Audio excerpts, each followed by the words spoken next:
সর্বোপরি এটা আমার গ্রাম।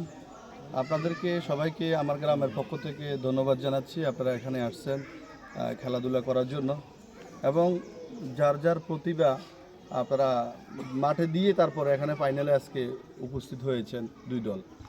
আমি আশা করব আপনারা যারা এখানে খেলাধুলা করবেন আপনারা সবাই নিয়ম কারণগুলো জানেন। এখানে সর্বোপরি যেটা হচ্ছে আম্পায়ারের সিদ্ধান্ত হচ্ছে চূড়ান্ত সিদ্ধান্ত। আম্পায়ার যখন সিদ্ধান্ত দিবে সেই ক্ষেত্রে যদি কারো কোনো অবজেকশন থাকে সেক্ষেত্রে দলের যিনি ক্যাপ্টেন থাকবেন তারা কথা বলবেন।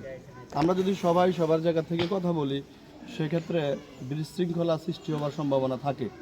তো সেটাকে মাথায় রেখে আপনারা খেলাধুলা করবেন এবং সর্বোপরি যারা কমিটিতে থাকবেন তাদেরকে আমরা এটাই বলবো, আপনারা যখন খেলা পরিচালনা করবেন সেক্ষেত্রে কে কোথায় কার এটা না দেখে যেটা সঠিক সেই সিদ্ধান্তটা দেওয়ার জন্য আম্পায়ারদের প্রতিও আমার অনুরোধ থাকবে এবং টিম ম্যানেজমেন্টের যারা আছে তাদের প্রতিও আমার এই অনুরোধটা থাকবে। ধন্যবাদ সবাইকে।